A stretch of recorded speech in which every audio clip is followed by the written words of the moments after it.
Welcome to your first session, and we're super excited to have Melissa Radcliffe back with us. She spoke at a webinar back in the fall, I believe, and Melissa, we had so many people ask for Melissa to come back that we put her on our agenda for the summit because she has such valuable information to share with our families about incarcerated parents.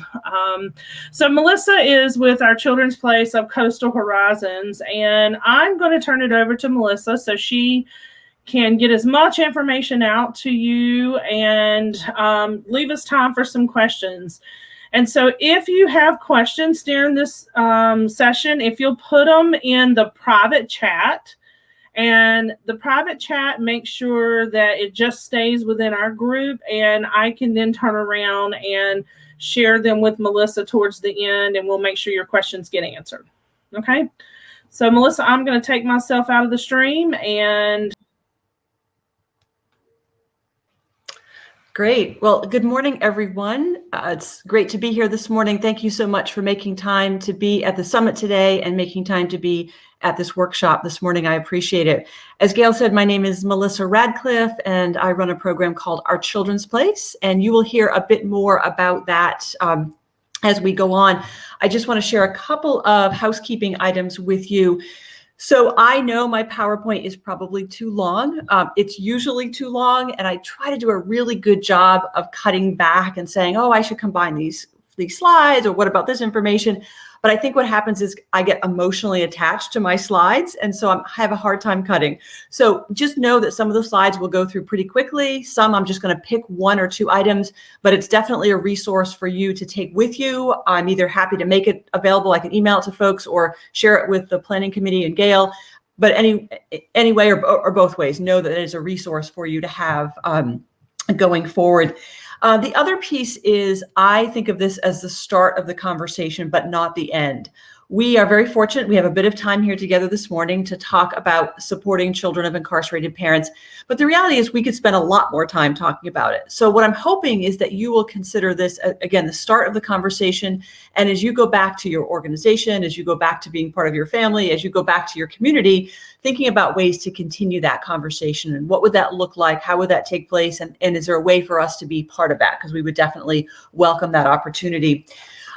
I don't know any of you. I probably recognize some of the names and faces if we were together in person, but just know that we probably have a mix of folks here today who logged in wearing a professional hat, but some who logged in wearing a personal hat.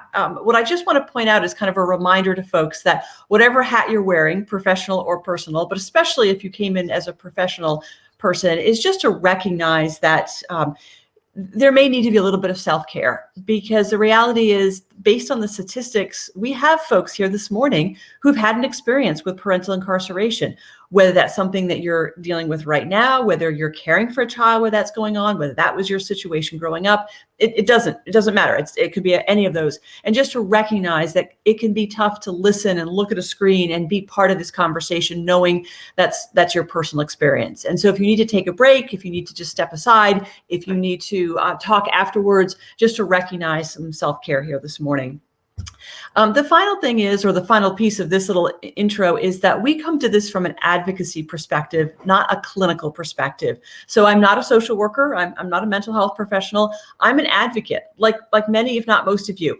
And so as an advocate, I'm wearing a hat, and I'm encouraging you to wearing that similar hat to think about, when we think about all the things that kids could be dealing with, is parental incarceration and parental reentry on that list? And if it's not, can we get it on the list? Can we start thinking about it? So my challenge to folks is always, if you're not thinking about children of incarcerated parents, can you start? If you are thinking about them, can you up your game a bit? Can you ask someone else to also start thinking about it? There's a group that meets in Europe. They do an annual conference. They did not do their 2020 conference, which is, of course, not surprising. They decided not to go virtual. They want to go in person. I think they have plans to do a 2021. What I always find interesting, and I always joke that I will probably only ever read about their conference because I'm not sure there's travel money in our budget to go to Europe. But one of the things that always catches my attention with that conference is that they have a tagline that sort of captures the experience of children of incarcerated parents, and they share it at every conference. And the first few times I saw the tagline in an email or on a screen or in some of their printed materials, I thought, my goodness, I don't know how so few words could capture such a big experience. But the more I've had a chance to share that tagline and hear my own and feel my own reaction to it and hear and see people's reactions and hear them talk about it afterwards, I realized that they were very deliberate in picking those words, and those words are very accurate. So their tagline, this group in Europe, the one that does a conference every year, their tagline is, "Not my crime, still my sentence." Not my crime, still my sentence. So I share that with you as kind of an overarching theme for our time here together this morning. Also as a reminder that children of incarcerated parents weren't arrested. They didn't go to a magistrate. They didn't have a pretrial conference. They didn't hire a defense attorney. They weren't assigned a public defender. They didn't have numerous court hearings. They weren't convicted by a judge or jury. They didn't accept a plea agreement. They weren't sentenced. Yet many of them will tell you, I feel as though I am living a sentence. I'm feeling the impacts of having that parent in jail or prison. So not my crime, still my sentence. The final reason I point that out to you is, let's be honest, there are some times where folks don't like the parents. They don't like what they're doing, what they've done, what they might do in the future, how they're acting, their ability to make good decisions, the fact they seem to keep screwing things up. And so what I always say to folks is, let's separate just a bit and say, we'll get back to the parents, but right now let's focus on what it is the kids need. What is it that we can provide to them? What support can we make available? We'll go back to the parents because they oftentimes travel as a team, but we want to think about what it is the kids need right now. Not my crime, still my sentence. So just a couple of really quick items I want to cover with you before we really get things started. So if we were together in person, I would pass out this little half sheet of paper, the one that's on the right side of your screen, and it would be on some bright color as kind of a visual reminder to you. This is your homework. And my guess is you didn't log on a Saturday morning expecting to get homework, but here it is. So here's your homework. And what I would say to folks is, I do it on that bright paper, again, to be a visual reminder of, are there some things that you can do with this information right away? Now, maybe not this afternoon. My guess is you probably have plans for this afternoon, but is there something you could do with this information right away? Next week, week down the road, 2 weeks down the road. And I always say it's things that you can do immediately, things that don't require $1 million because nobody has that, and things that don't require a lot of people to sign off on it, right? You don't need to get a lot of permission. So I've put a sample there for you.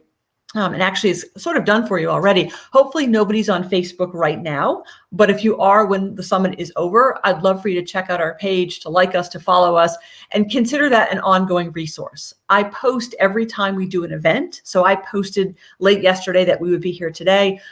So I post every time we do an event. I post if I learn of a new book, or if I learn that there's some new research or a project or program happening, I post about that. But I also post around what I call hallmark moments. So I posted 2 weeks ago around Mother's Day. I'll post in a couple of weeks around Father's Day, Valentine's Day, back to school, the holidays, Thanksgiving, Valentine's, Easter, it doesn't matter.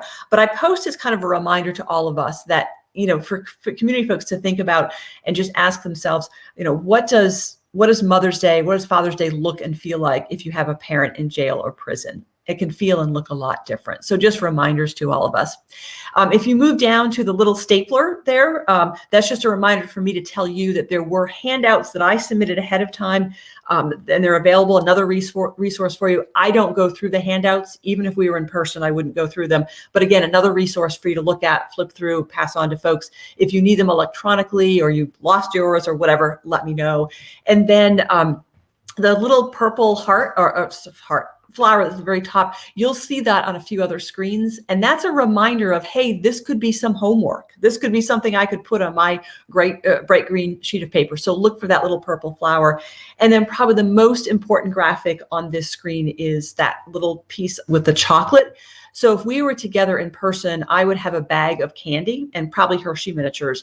And our collective goal, our collective homework in person, in class homework, would be to make sure that I left with an empty bag Now, the reality is, I think we've all figured out this virtual thing to a certain extent, but what I've yet to figure out is how to do virtual chocolate.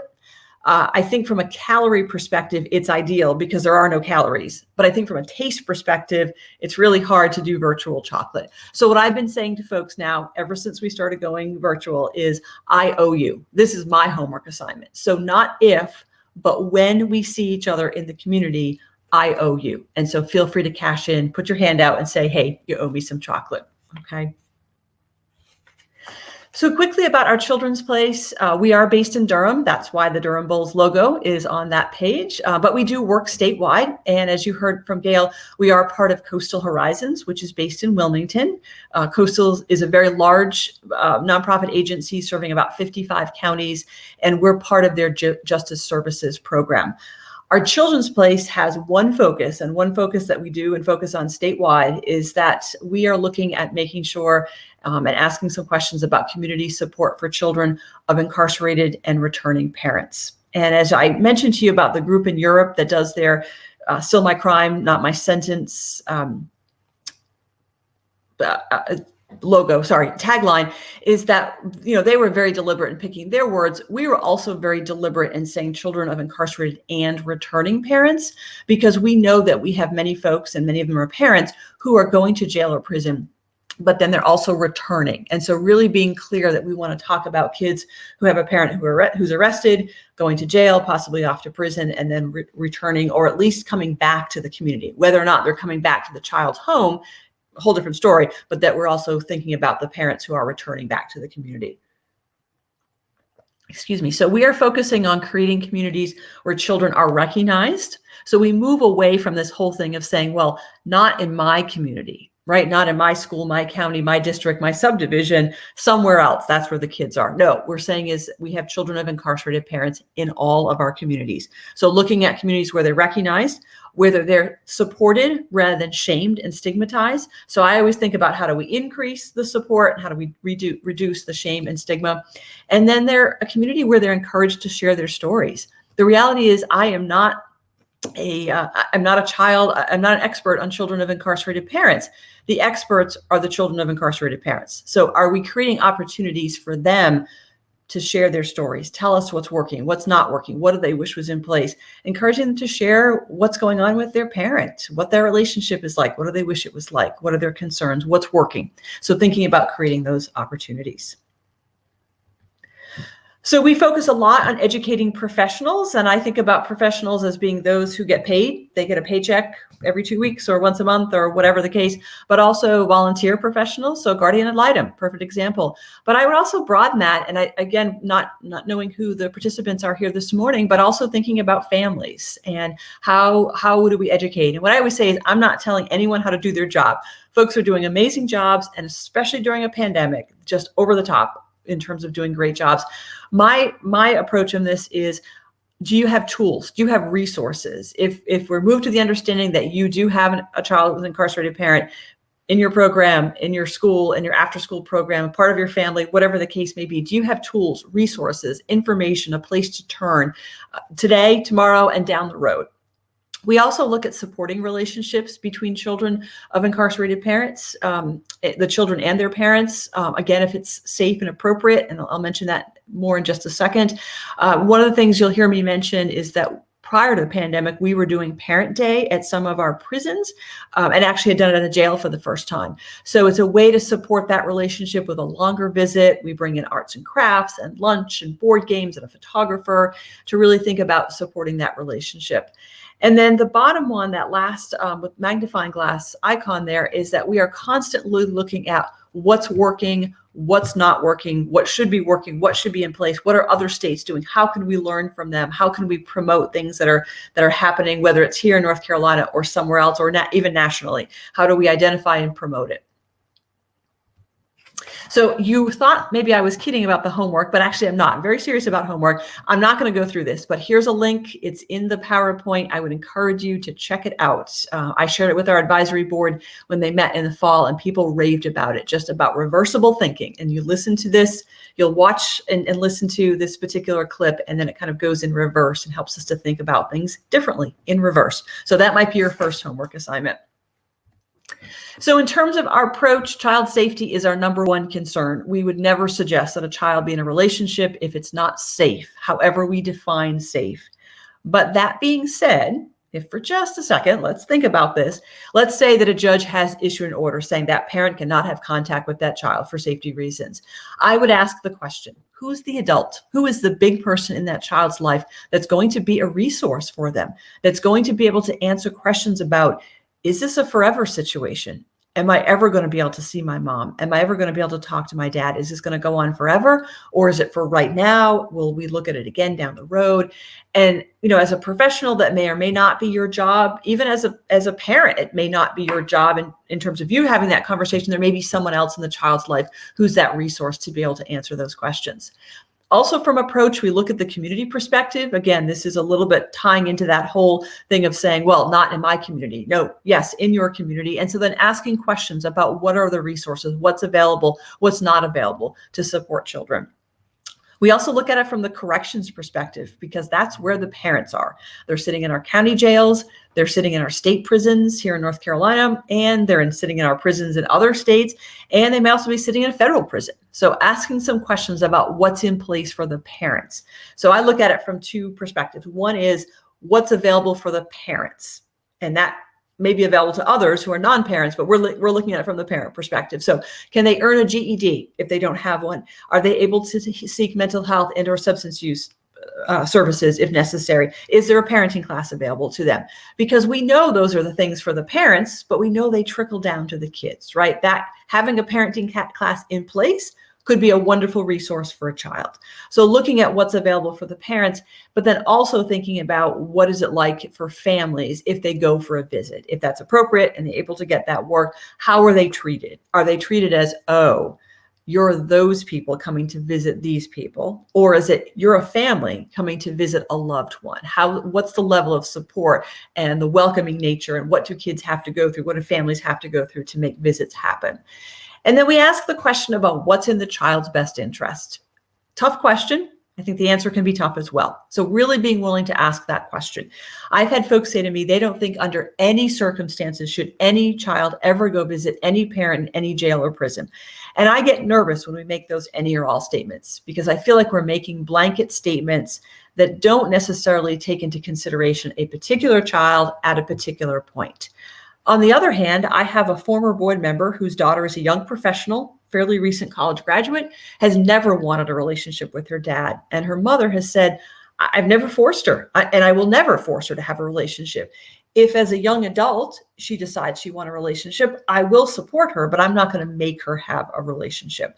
So thinking about what's in the child's best interest, and then asking some questions around that. A couple of things I will tell you right up front is that we believe in children knowing the truth about where their parent is, knowing it in a way that's age appropriate, that opens the door and creates opportunities for future conversation, and that we do support children having a relationship with their incarcerated parent if it's safe and appropriate. And right now that relationship may be phone calls, it may be writing letters or putting things in the mail.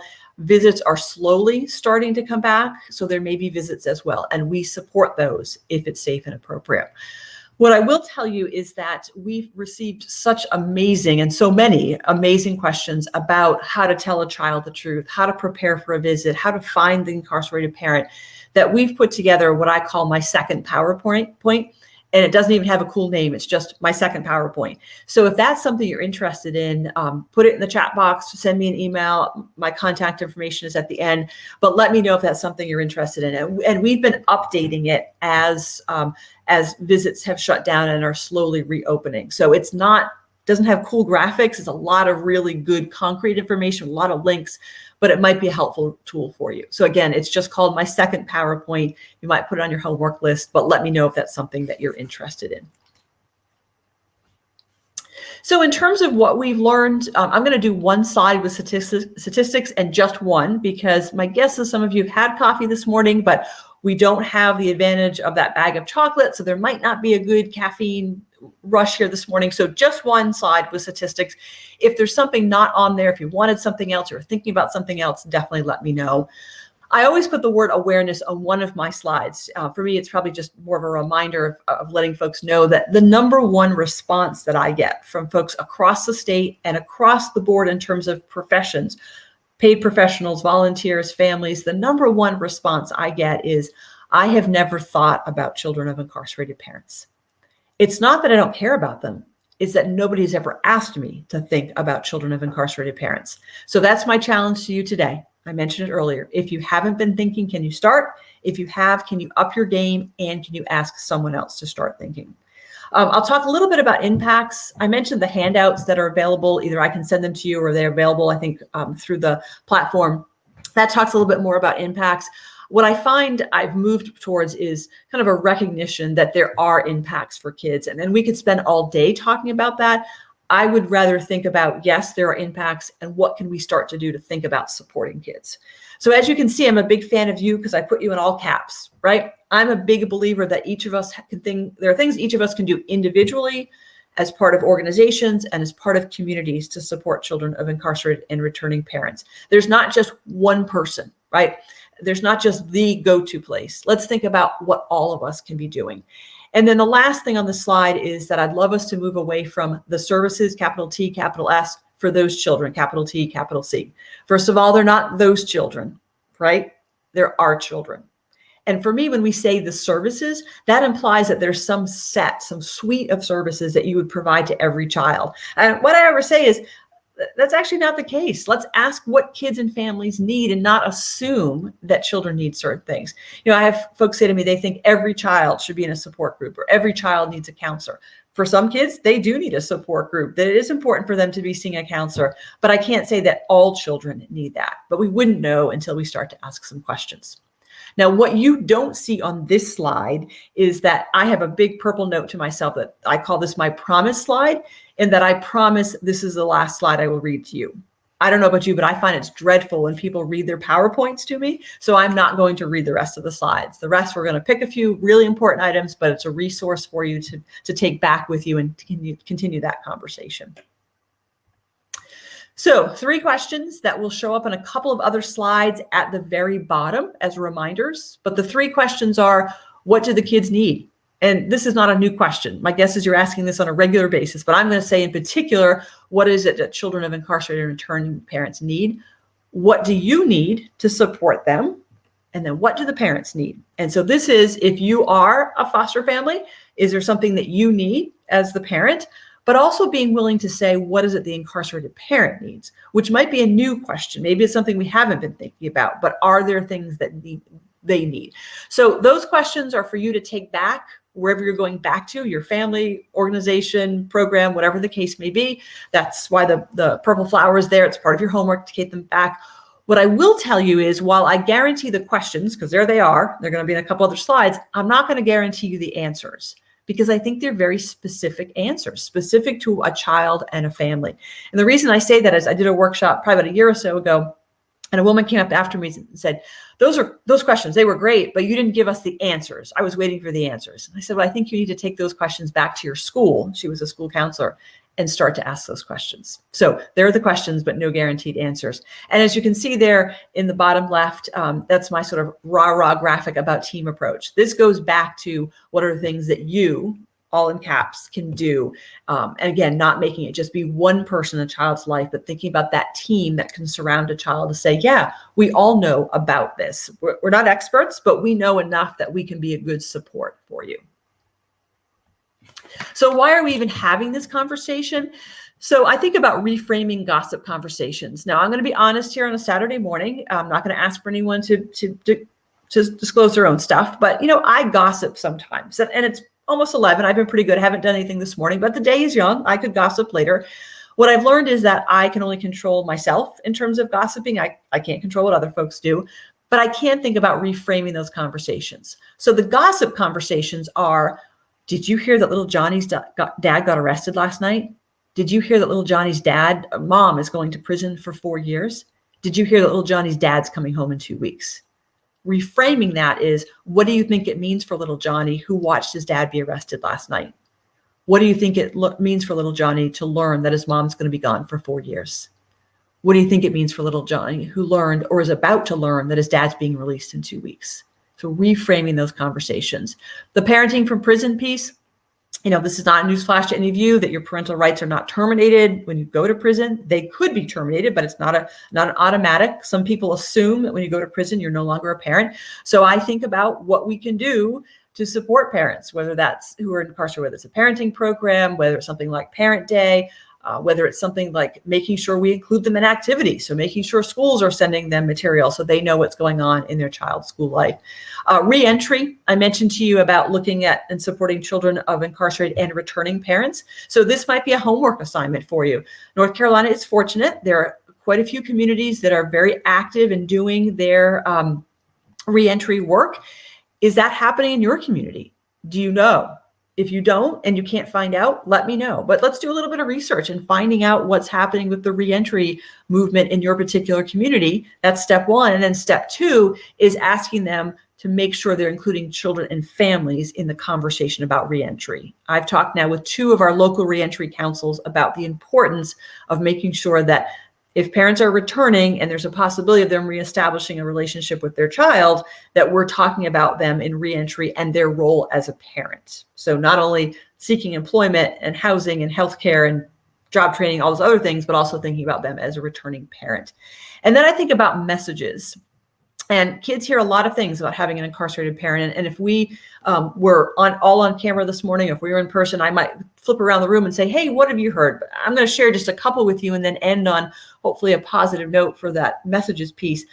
But one message kids get is that it's their fault for their parents going to prison. And, you all either have kids, were kids, maybe still are kids, and the reality is, so we often hear, kids think, well, I did something happened, I must have caused it. And again, kids can think the world spins around them. So they may be hearing things like, if you hadn't told them after the after school program what was going on with your dad wouldn't have been arrested.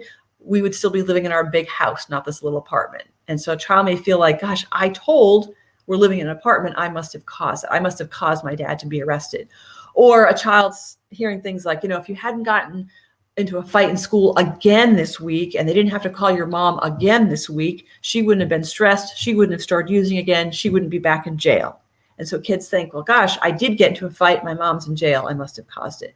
So doing whatever we can to remind kids that it's not their fault, it's not their responsibility, it's always the responsibility of the adults. Another message kids get, and my guess is we've all done it, is that we say to a child, oh my goodness, you remind me so much of your dad.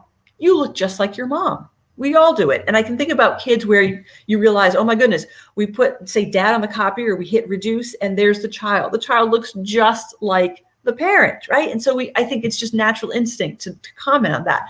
But I think about the message behind the message. So what do we think about the parent? What have we said about the parent? What's our body language, our facial expressions when we talk about the parent? Because we know that kids pick up on that. So if you say that I remind you so much of my dad, but I've heard what you've said about my dad, what are you saying about me?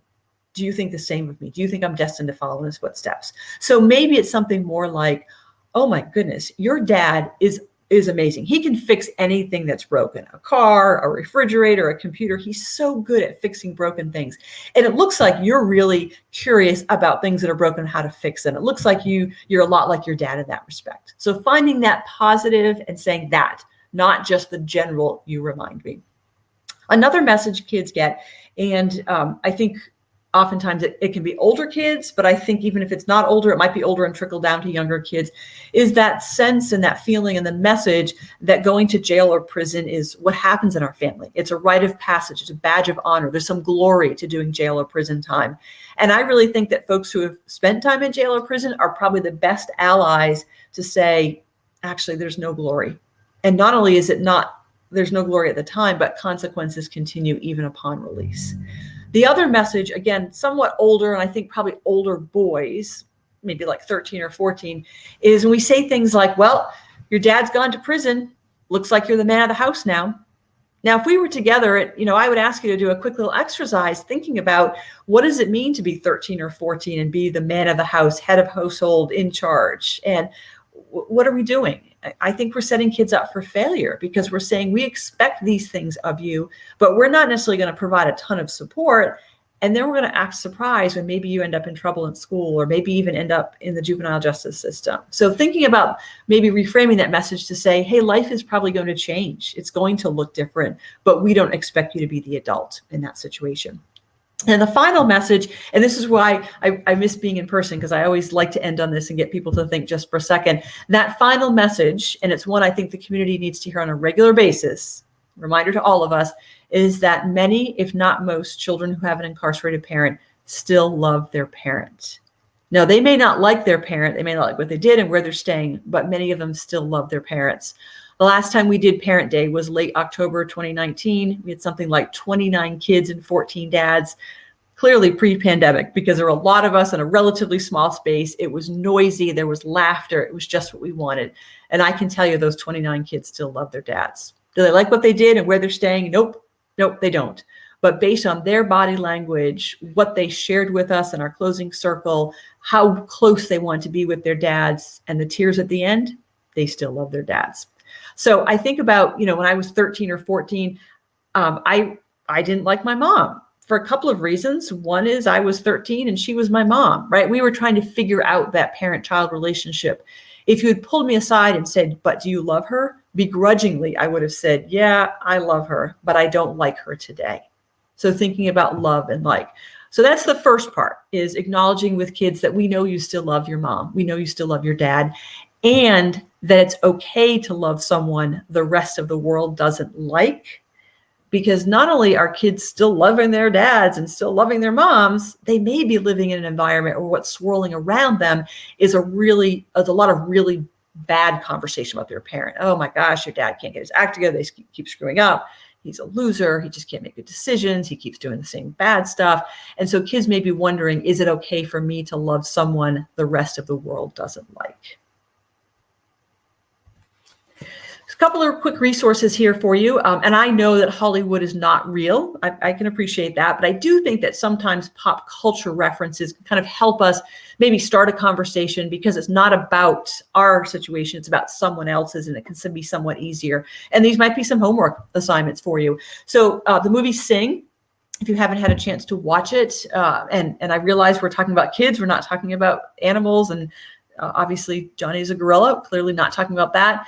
But Johnny's dad's involved in some bad stuff. He goes off to jail or prison. And I think, and maybe you'll agree if you've seen the film, is that you notice an immediate change in Johnny. Like, he misses his dad. He wants him to be back in his life. Little spoiler alert, Johnny's dad is involved in what I call a self-release program. So he escapes and he's back in Johnny's life. And again, I think you see a change in Johnny's behavior. I think Johnny knows his dad's doing bad stuff, but he's glad his dad is back in his life. And then for any of you who are This Is Us fans, and for once, I'm actually caught up this week. I've usually recorded it, but I'm caught up this week. If you are a fan, or if you'd like to be at some point, what you'll learn is that there is a storyline in here where one family was a foster family and then adopted a teenager whose mom has been in and out of jail and prison. I'm convinced that she wants a relationship with her mom. She's just not sure how to make that happen and what that's going to look like, because she's been adopted by another family. So again, a couple of resources. If you encounter other things, please let me know. I'm always looking to update this slide, especially if there's some really current pop culture information. I'd love to add it to this slide.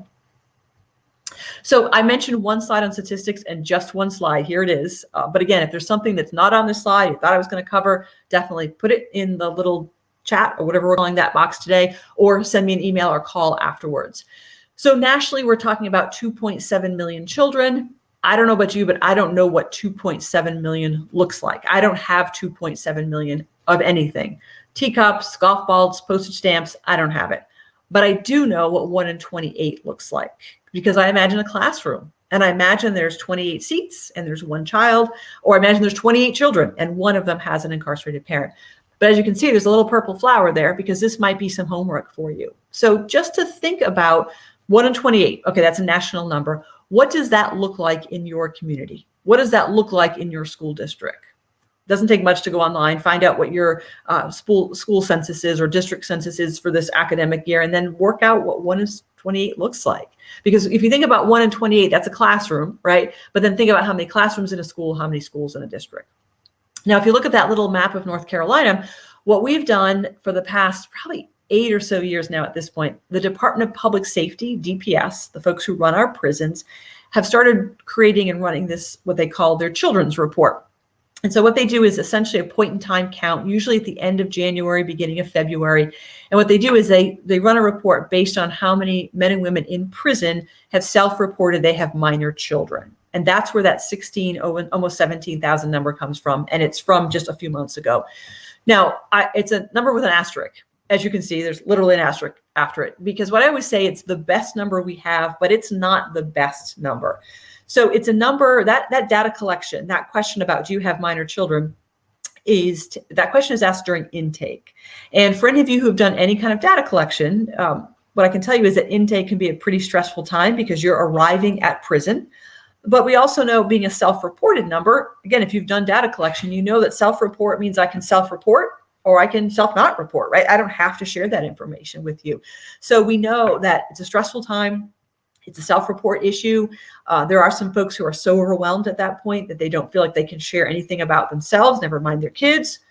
They're overwhelmed, and they'll say to the DPS staff, I'll tell you about me, but I'm not telling you about my kids. My kids aren't in prison, so I'm not going to share.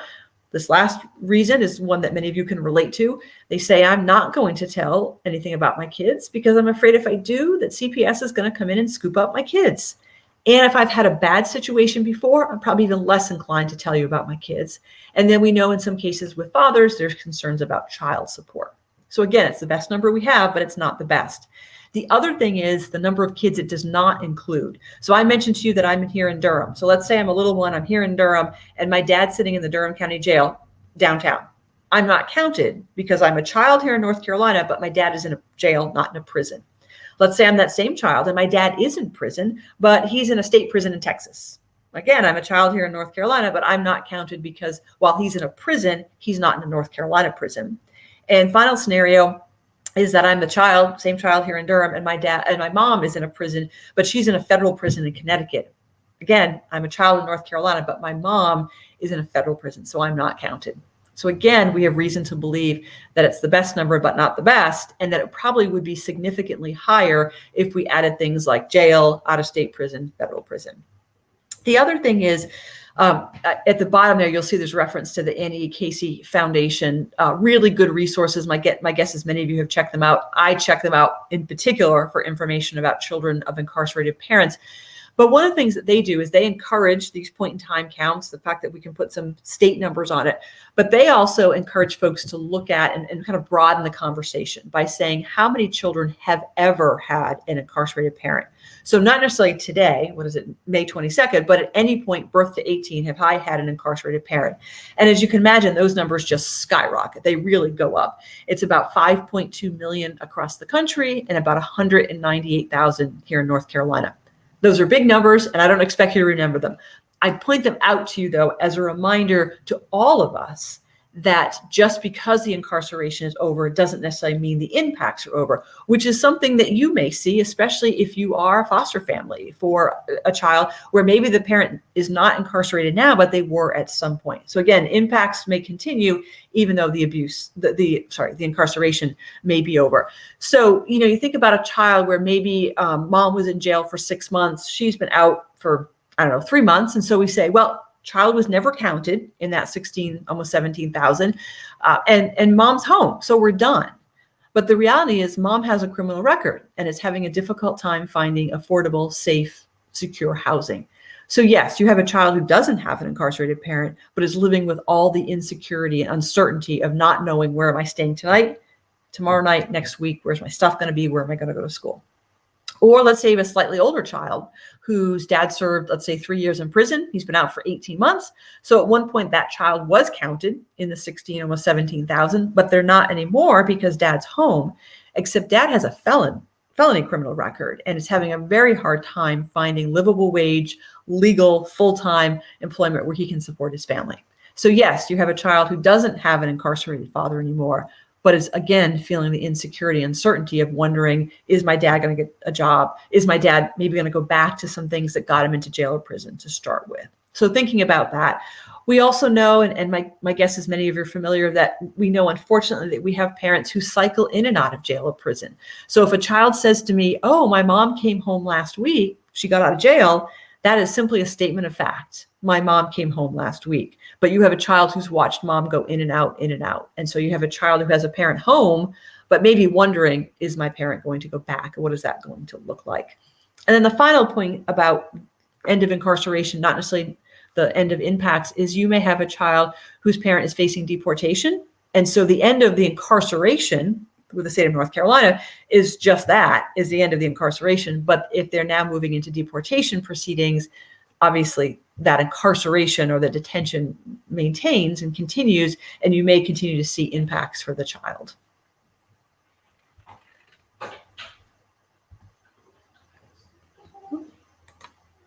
Sorry about that. So really 2 quick slides. I'm not going to go through. These are a resource for you. They came about actually last August when a group that we hadn't talked to in a while said, would you come in and do an update and talk a little bit about what the pandemic does, what that layer adds to the whole conversation about supporting children with incarcerated parent. So these were some thoughts that I put together. I've been updating them as visits have started to resume. So that's why it says April 2020 that they reduced the restrictions for state prisons. But just thinking about, we've all been living with pandemic COVID news just swirling around us, thinking about what that means for a child whose parent is in jail or prison and worrying, is my mom okay? Is my dad going to get sick? Are they going to be taken care of?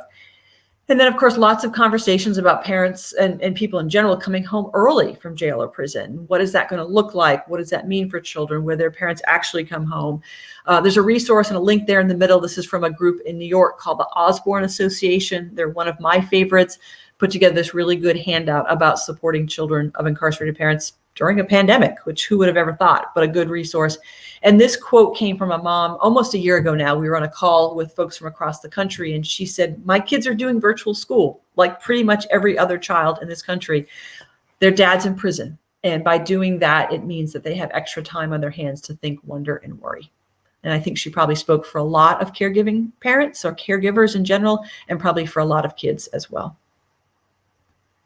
So I know you all know Sesame Street. Unfortunately, I can't see screen, so I can't ask for a show of hands about whether or not anybody has watched Sesame Street recently. My guess is some of you probably have. What you may or may not know is that a few years ago, Sesame Street launched a new Muppet and a new toolkit of materials. And it's this little orange Muppet in the middle of your screen with that shock of blue hair. That's Alex, and his dad is in jail. And so they created this little Alex character as well as some resources. And so I am happy to send anyone a toolkit that's interested. It's access to a DVD and how to log on to all that, and then a printed set of materials with information about Alex. It's information for kids, for caregivers, and for parents. English and Spanish, typical Sesame Street, and designed for kids 3 to 7, 3 to 8. We've used it at Parent Day with older kids. I think for older kids, it's a matter of saying, I know it's a Muppet, but so much of what Alex has to say, I think, applies to kids across the age spectrum. So if you're interested, let me know. There's my email and phone number. Feel free to let me know. Put something in the chat or whatever we're using this morning, or send me an email or a phone call. I just need a mailing address, and that can be home or work, post office, or street address, whatever. I'm happy to send it to you. Sesame Street actually sends them to us for free, so we're able to provide them for folks. I will point out to you my favorite line in the DVD. Early on, you meet Sophia, who's a non-Muppet. She's a human, and she tells Alex that she can appreciate what he's going through because her dad was in jail when she was growing up. And probably about 3/4 of the way through the DVD, Alex says that kids are teasing him. I think it's probably at school, and they're saying, oh, you're going to be just like your dad. You're going to go to jail. And she said, Alex, I'm so sorry that happened to you. I hope that it stops. But if it doesn't, I also hope you'll come tell me or another adult. And that's my favorite phrase is, or another adult, because that's us, right? We're or the other adults. Imagine if the Alexes of the world logged in here this morning and looked around and said, oh, here are or the other adults. Here are the people I can talk to. They're good listeners. They're non-judgmental. They know that I still love and care for my mom or my dad. They have good answers. They can help me ask good questions and find answers, and they're there for me. So thinking about how we can be or another adult.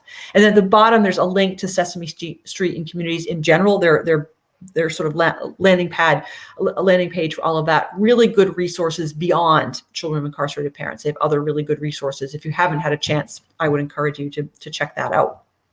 So again, homework assignment, there's that little, keeps showing up, right? That little purple flower. If you're interested in Sesame Street in a toolkit, definitely let me know. So we talk about impacts, and again, there's more in the packet that I referenced that I think you can actually access through the platform. This is a slide that came about from this article that's mentioned at the bottom. It's going on a year now. It's actually written by a young professional whose mom was in prison when she was growing up. I like this slide because I feel like it captures so much on one slide without being overwhelming. I mean, it is overwhelming when you read it, but I don't think visually it's overwhelming. So I've mentioned financial hardship, right? Parent is not able to, a returning parent is not able to find a job. There's issues around housing, but also think about that while the parent is incarcerated. Family has lost a potential income. They may had to move, maybe downsized, or maybe living with others. Educational opportunities. What are the impacts for children in school or after school or in a childcare setting? But also, I think it's interesting in light of this particular group today that caregivers change. So maybe a child was living with a parent and that parent went to jail. Now they're living with a grandparent, or they're in a foster situation. They're living with the other parent. So it's the changing relationship with the incarcerated parent, but also the changing relationship with who's caring for them. And that may change again when the parent's released. But I also think about changing relationships with siblings. So maybe I'm the older sibling and I was sort of the protector for my younger siblings, but now we've been split. We're staying with different families. So I'm worried about who's going to care for my younger siblings. Or maybe I am the younger sibling and I always look to my older sibling as being my protector. And now they're not because we've been split up. We're staying with different people. So really thinking about three relationships: my parent, the person caring for me now, and my siblings. So again, check that out. Link there is the bottom. Really good article in terms of thinking about, and I think a voice we don't often hear, which is a young adult, a young professional talking about what her experience was like. Melissa, there's a question in the box that totally fits in with what you just talked about, and is, what determines DSS to TPR a parent while the parent's in prison? And I know each case is different, but we see some DSS's TPR because of the time that an individual is in prison, but then sometimes they don't hold prison time against them. They give them time to work their plan when they're out. What are you hearing about that? Yeah, really good question. And thank you for whoever asked that question. So what I have heard is that it varies tremendously. I have heard concerns that there's a certain plan that the incarcerated parent is supposed to be working on, but then the question is, do they have access to those resources? I'll give you an example. We piloted a parenting program in Carteret Correctional about 2 years ago.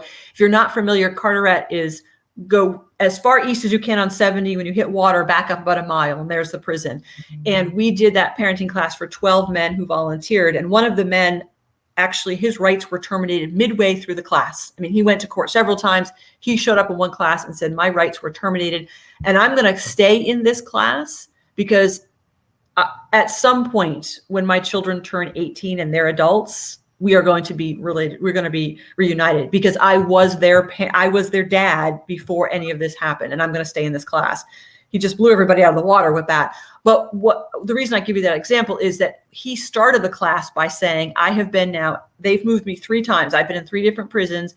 In all 3 prisons, I've asked about a parenting class, and this is the first one where they were offering it.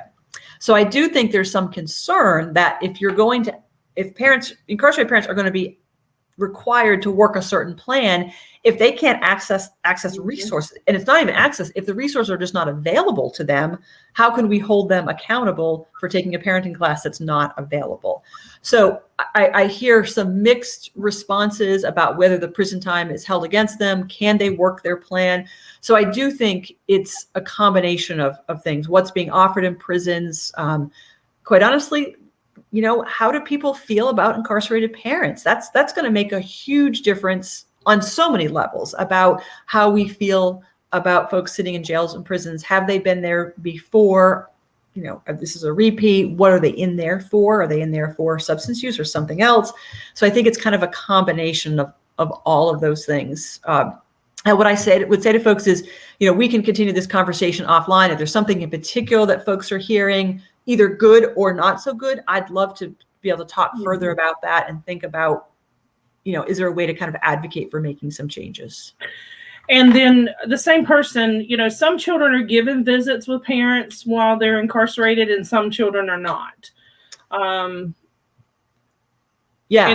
So what are you hearing and what are the boundaries that you're understanding around that and why? Why is it different from, kid to kid, county to county, that kind of thing? So I don't know who's asking these questions, but they're going to get double chocolate because these are the questions that we struggle with a lot.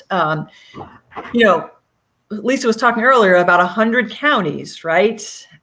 I get concerned that we see 100 different responses, if we're going to be honest about that. And I think that's really hard on families to know, like, what are expectations. Then add to that the layer of things change at the prison level as well. We have heard the exact same thing, that some social workers support relationships, they support visits, they work to make that happen. They do all the steps ahead of time to make it happen. They figure out the transportation piece and they make it happen. And we've heard the total opposite, where it's a struggle.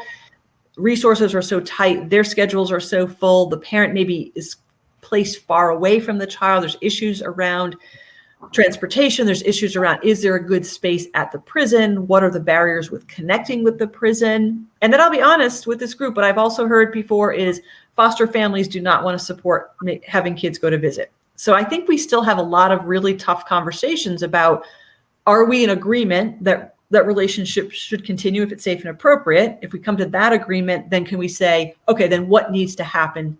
What needs to be in place to make that happen? That it can't be, it happens in some places, it doesn't in other places. And clearly a pandemic is not an ideal situation because visits just haven't been happening in general. But as we start to reopen, are we having some conversations about that? What I've said is, if we do parent day to prison, I would love to get some local folks in to see what those look like and see if we can make more of those happen, to see how that interaction works. But it means being creative and probably, I hate this term, but thinking outside the box in terms of what do visits and what do relationships look like. Yeah. So I would love to create like a focus group with us and Wendy. I'm going to ask you if you would be interested. That Wendy was the parent that was asking those questions. Great. And with you guys that, and I'm just like interrupted your session, but let's get a focus group going and let's come up with some priorities around this and then some outcomes of what we want to see changed and then let's take it to the top. This is what we'd like to see, because it is something that is very much impacting. And I had no idea that, kids that had parents in federal prison weren't even being counted. That number, I believe, would be very much larger. Jen Stout said she's in with Thompson.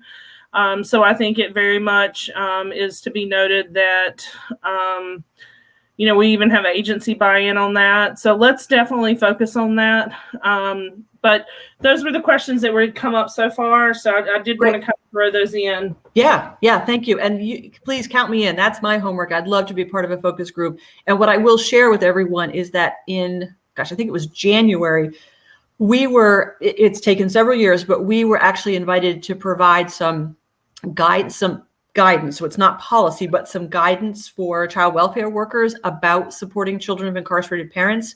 So we submitted that in January. We're waiting to see what next steps are, but we actually, I'm pleased because we gathered information from some therapists, from some former child welfare workers, and it talks about the visits, it talks about language, it talks about some really, I think, good, and so that might even be something that's kind of a launching point as well, because we've already sent it over. So, and one parent, Michelle, has added that Buncombe County Jail uses a video-based system. I think that's fair during the pandemic, but I still think we need to talk about, like, how do we get these kids face to face with their parents? And thank you for bringing up about Buncombe. That we could do a whole separate presentation on video visiting. There's actually legislation that New York is trying to get passed that they're actually being proactive because they do have a concern that because video visits have somewhat filled the gap during the pandemic, that it's going to be the default going forward. And the feeling is no, in-person is the standard. Video works during a pandemic. It works if you have a child with chickenpox. It works if there's a flu outbreak at the prison, some of those logistical things, but it should not be replacing in-person visits. And I think the reality is we've all seen it, right? Like if given the choice between Zooming or being in person, most of us would say would rather be in person. Now imagine if you're 4 and trying to visit with your mom like that. I think we've all had a chance to see that. So I'm going to just try to keep an eye on time and making sure that if we have more questions, I'm going to skip several slides, but I would encourage you to download it and look at it afterwards. It's talking more about kind of some things to think about that maybe broaden the conversation ever so slightly. So I'm just going to kind of go through them. This is talking about some barriers, and we've just had this conversation about barriers. What you'll know is that I'm a big fan of kind of putting others at the bottom of most of my lists, because I know this is not an exhaustive list, and my guess is you could add to it. So please, anything that has let's think about, know that it's not the list, it's a list, and that you probably could add to it as well. This one, I just want to point out about ACEs and just remind folks, as I do every time, that one of the ACEs is having an incarcerated household member. And I think it gets lost in the conversation. Linked down at the bottom is a resource. It's a deck of cards with information for each ACE and then how to build resilience. So it might be a resource for you. I'm going to slip here onto, we've talked a little bit about deportation. I want to remind folks that maybe you've been thinking, I know I've been thinking about adult parents, but if we just for a second pause and think about teens and teen pregnancy and parenting, which is already pretty complicated, right? Now add if one of the teens is in one of our juvenile detention facilities.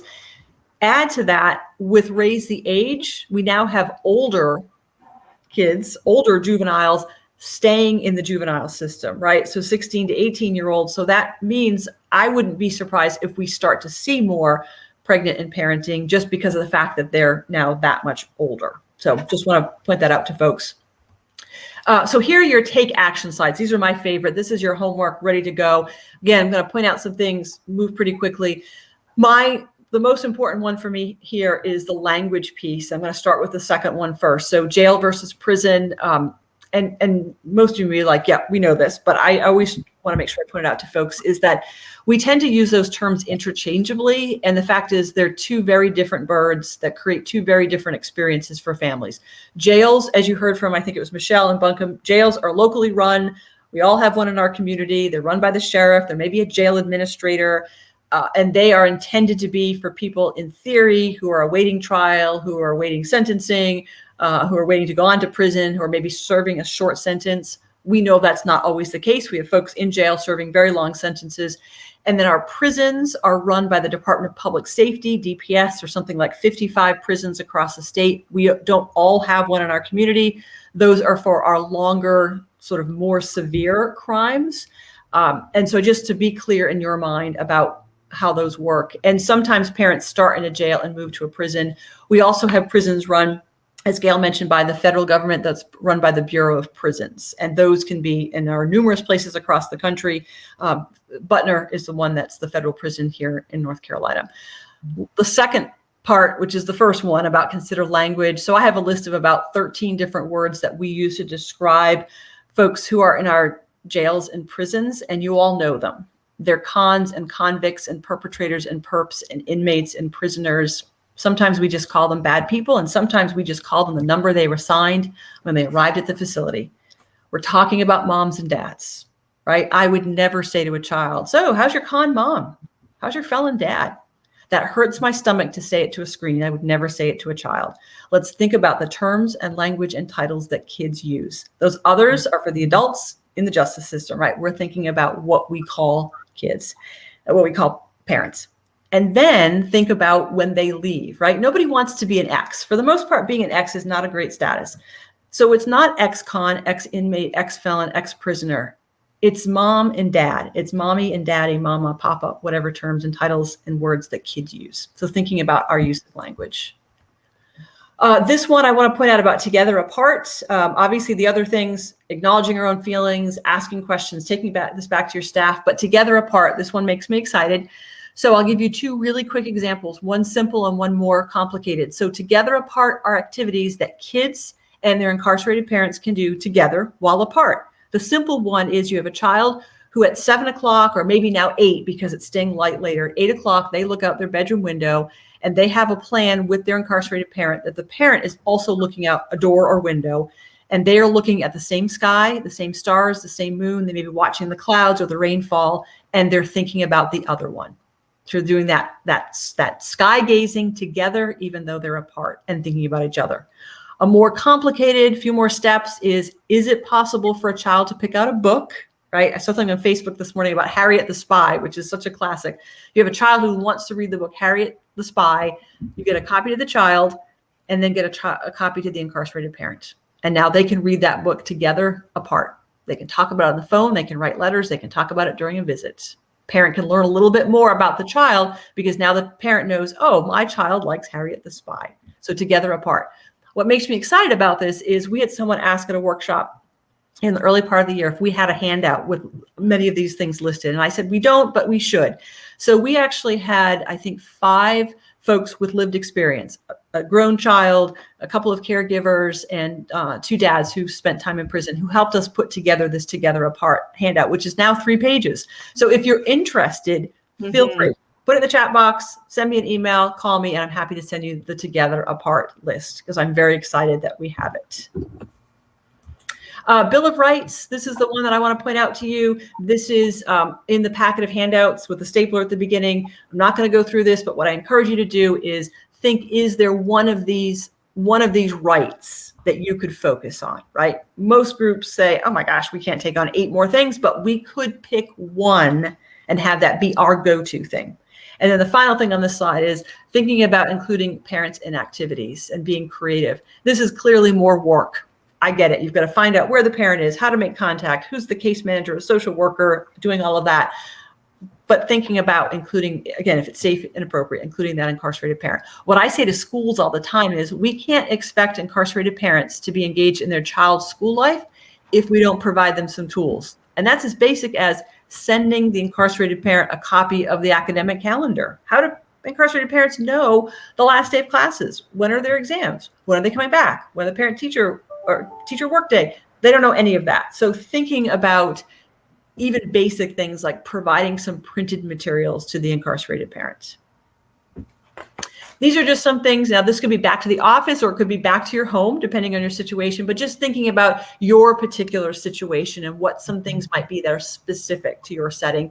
I think across the board, what does Monday look like? That applies to everyone, because as we go back to visits, they're usually on the weekend, just as put on our brain to think about what is a child, if they're coming back to school or back to an after school program or wherever they're going, what does Monday look like if they had a visit on Sunday? Whether it was a good visit or not so good visit, the fact is they came home, their parent didn't. So just thinking about what does Monday look like. I'm a big fan. First of all, here's another other at the bottom of this list. I'm a big fan of making this universal. Let's get the information out far and wide. Let's not assume we know what families this applies to. Let's get the information, make it available, and put it in places where families can access it when it's convenient for them, right? Maybe they're not, if you're a professional running a program, maybe they're not ready to talk to you about this right now. But if you had something on your website or in a bulletin board, you put it in your newsletter, maybe then they would be able to access it. 2 things I'm really focused on right now is story time, getting anyone that's doing story time to think about reading a book with a child with an incarcerated parent. And I'll have a slide about that in a second. And then also a website challenge, really encouraging groups that have websites to think about putting a link on their website with information about children of incarcerated parents. So if you're interested in books, whether it's for story time or something else, this is a screenshot of our website, and I pulled down links to several book lists. They're pretty comprehensive. I won't put a book on that list unless I've read it, which doesn't mean they're all good books. It just means I've read all of them. Always looking for additions. So if you come across a book not on there, let me know. But again, it might be something as a family you decide to get a copy or see if your library has it. If you're a professional, you might decide to get this, download these buy some for a library. If you're in the community, check with your library. Do they have these books? If not, ask them if they'd please add to the collection. And then I mentioned about putting something on websites. So this is probably 2 years ago now. I was not looking for the Wayne County Public Schools website. I stumbled across it, as we often do. What I loved, and I put that red arrow, is that they have a link on there with information for military families. And so my challenge to organizations is, what would it take for you to put a link on there and change it from military families to something about families with an incarcerated loved one? The Washington County School District, I've sent them this information, and I think they might put it on their resource page. So I do have something. If other folks want to put it on their page, I'm happy to send it to you as well. Again, let me know the best way to get that to you. It's not school specific. It's not district specific. It's in general information. A couple more quick resources. Ignore the titles about school staff and social workers. That's who they're intended for, but they're great resources for professionals and families.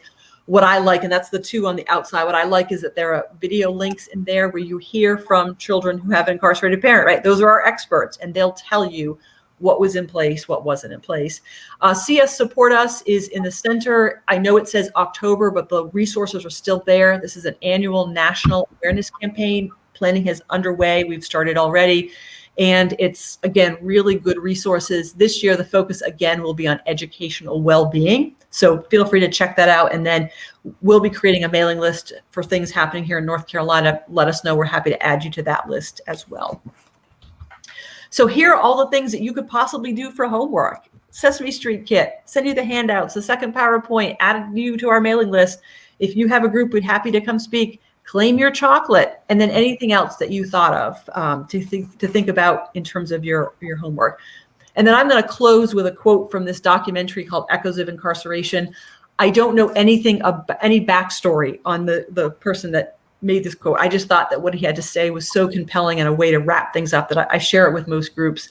So he's one of the documentary makers, which means he's probably at this point has graduated from high school, but I think at the time was in high school. But he went on to say, to support a child whose parent is incarcerated, the support has to be genuine, from the heart. A child can tell if you don't fully believe in them and their potential. And when someone does, it can make a world of difference. Remember, it's not so much about what you say or what you do for the child. It's more about how you say it and how you do it that counts. You have to really put yourself in their shoes in order to understand their pain and comprehend how to properly help them heal. So that's my information. I will issue the same challenge I started with. How do we continue this conversation? It sounds like we're going to do this focus group, but if other folks are interested in continuing the conversation in other ways, this is how you can reach me. Name, phone number, email. You can do a message through Facebook, Twitter, our website. We have a contact us page. So whatever works for you in terms of making contact, please. I would love to continue the conversation, love to provide you additional materials, including some chocolate. And I appreciate the fact that you were part of today's conversation. So thank you. And thank you, Gail, for making all this happen. I'm going to stop sharing, but am open to questions, comments, concerns, conversation. So I'm just going to back up here. WebEx is another form of visitation that people have used. Together, people are interested in things, and so I put up your email for them to contact you to ask for it. Actually, I sent an email to you in the middle of it. I'm going to throw your email back up because I definitely want to do that. And I think I'm with you, Rochelle. I'm going to create a whole page for incarcerated parents and youth that are involved. C. Kearney says, great information. Thank you.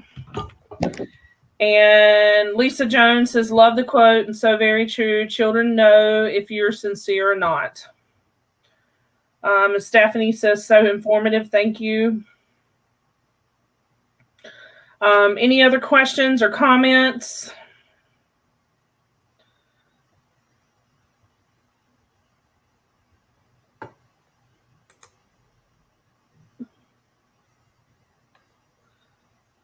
Melissa, always great to have you. Wendy says, thank you, very informative. And I feel like I could spend days with you and just pick your brain about all of this. And you know, I think what is lacking, like I'm a foster parent of a child with incarcerated parents. And, the social workers never gave me any guidance whatsoever.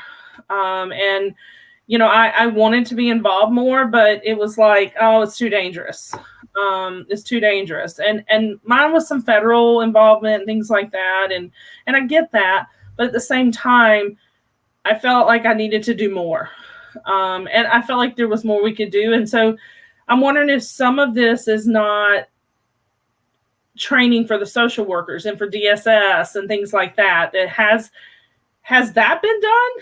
I mean, yeah. So, and, I should say that the very first foster family group I talked to was in Durham, and I had a man come up afterwards and say, oh my gosh, I wish you had been part of our early conversation. Like, the first child we had was a young girl who, I can't remember, his mom or dad was in prison. He said, nobody talked to us about it. They placed this child with us. And then through conversation and whatever, we found out this was going on. So I feel like it probably should be a conversation that's not fair to families to say, hey, we're going to provide you with a child and not have any kind of, appropriate background for it. And yes, we have presented to several DSS groups, some in person prior to the pandemic, some, obviously virtually during the pandemic. We've gotten various amounts of time.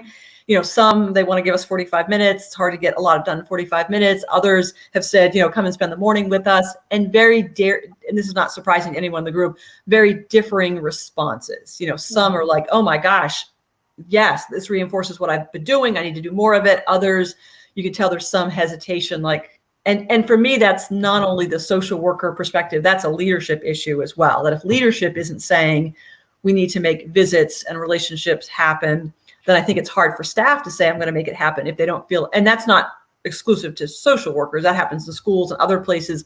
That if leadership isn't saying, this is how we're going to do it, and here's the reason why, I think it's hard for staff to say, I want to make it happen if they don't have that support. So, well, and I'm wondering, one of the things, and we can talk about more about this with the reform that's coming down and the changes and things like that. It's part of the training for foster parents. And we know if they're training us this, they've got to train the social workers. We got to work up the ladder. Yep.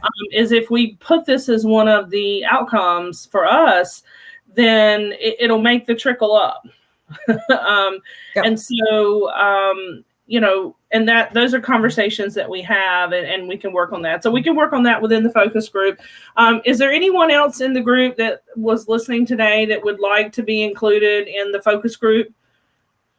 I'll give you guys first shot. There might be candy. I might bring my chocolate there. So, yeah, right. I mean, I have no pride. I'm happy to bribe people if that's what gets people. Oh, there. Yeah, whatever it takes. All right, Steve, you're saying you want to do it? Steve's always about shared parenting, however it is. Well, y'all saw him put his name down there, so. Claudia's doing it. Claudia says she's in. If you put in the chat box, that's like putting it in stone. So, right. Mm-hmm. Yeah. So what I'll do is I'll get your emails and stuff from the back end through the system, and I will shoot out an email. It'll probably won't be next week, because next week I'll be sending out logs for everyone get their CEUs and stuff, and then probably the week after that, and I'll get with you, Melissa, and see if we can set up a time. You guys go have a break. We'll see you back at 12 o'clock for kinship, just a laid back conversation about kinship. Okay. Thank you, everyone. Have a good rest of the time. Bye. Thanks, Melissa. Thank you. Well, I found my mouse.